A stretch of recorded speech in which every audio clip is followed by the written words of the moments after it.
everyday life accessible. Download the Local 3 News and Weather apps now.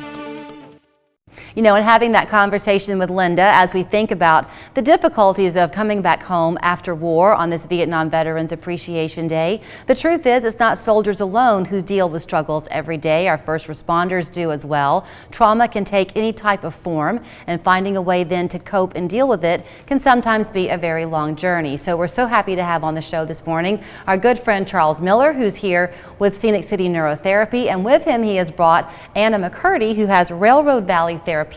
The two kind of work in tandem, and you'll hear more about that as our conversation goes on. So good to see you both. Thank you. Good to see you. Anna, I do want to begin with you because often what happens, I'm gathering, is that people are coming to you. You specialize in PTSD in your practice, and so different types of clients are coming to you, and you say they hit kind of this stopping point where they're not progressing as quickly as you'd like to see, and that's where Charles kind of comes in. Yeah, so we see a lot of, trauma therapists see a lot of what we call stress adaptations, and so those tend to show up in therapy and block what we call integration of the material. And when that happens, you hit kind of that plateau of progress, and that might be the time that I would recommend someone to do an adjunct therapy, one that is so responsive, like ketamine infusion. So before we get Charles into the conversation, you were sharing with me that often you're finding, as a practice, not just your own, but with your profession, that people who really struggle with PTSD often have another hiccup, I'll use that word, earlier in their life that they haven't dealt with yet. So that makes me think that the therapy is not a quick one.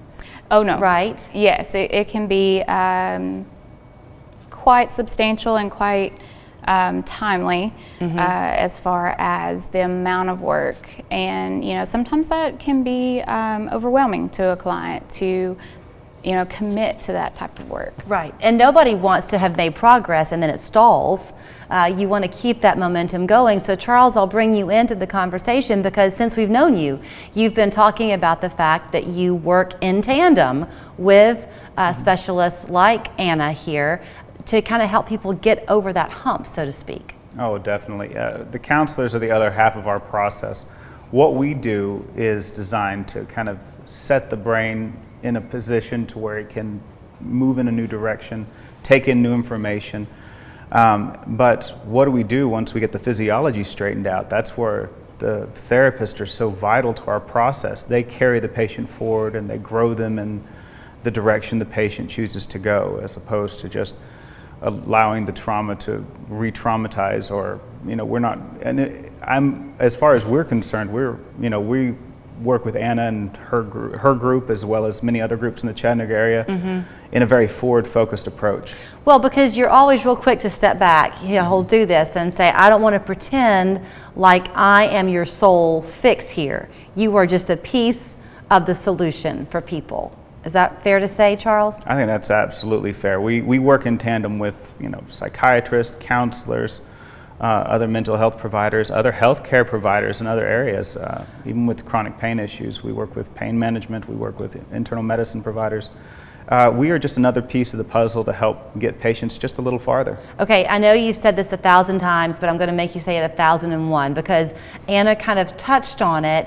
What you're doing at Scenic City Neurotherapy, it's ketamine infusions, but they're very kind of mild levels. Is that right?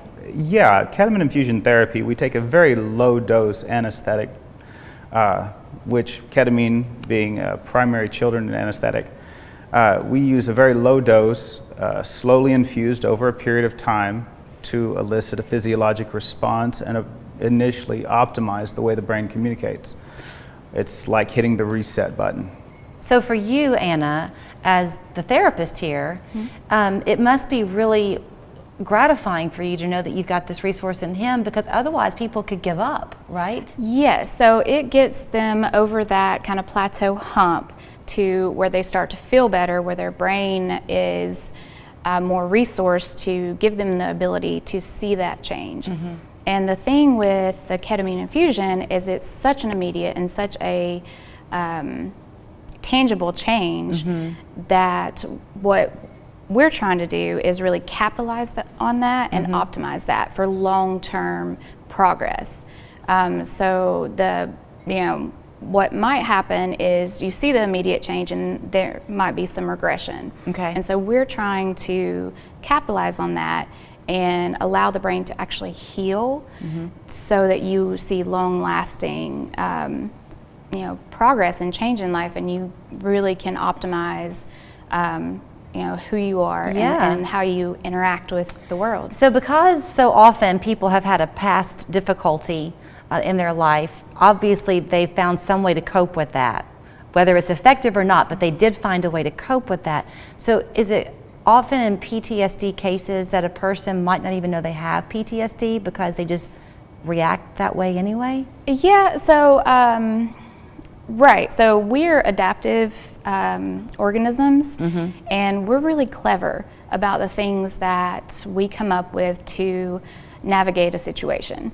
And what might happen is when you create one solution, that solution is in turn creating another problem, and so on and so forth. And so, things that might have allowed you to survive, allowed you to get through a difficult situation, might be the things that are holding you back from being able to fully integrate that and progress towards full healing. And is the therapy that people do with you just the coming in and kind of opening up, exposing yourself on a regular basis? That's exhausting. So actually, no. That can be counterproductive and re-traumatizing. Okay. So you actually don't ever really have to tell the details of events that you've been through for your brain to be able to integrate. Really? Yeah, so, and that's some of the old school thinking was that way. And that can actually be detrimental to progress and detrimental to the client's functioning. So trauma treatment really kind of has 4 phases. So the first phase is just like any other therapy. It's the assessment and orientation phase, where the therapist gets to understand the client gets familiar with working with the therapist, and you decide on, kind of goals that you want to achieve and how you're going to help them with their presenting issue. And then with trauma treatment, you go into the second phase, which is skill building and psychoeducation. So it's really important for the client to understand what's happening physiologically with them and what those patterns are actually doing for them. I'm going to let you pause there a minute because we only have a minute left, but do you see the detail that she puts in to bringing the best treatment she can and counseling she can to your case? And then you've got Charles over there as your counterpart to help people get over that hump. So Charles, at Scenic City, it all begins with a phone call and a free consultation? Absolutely, yeah. The first thing you do, give us a call and we come in and talk, and it's no cost to the patient, it's just a conversation. All right, here's where you can find Charles at Scenic City Neurotherapy on Shallowford Road.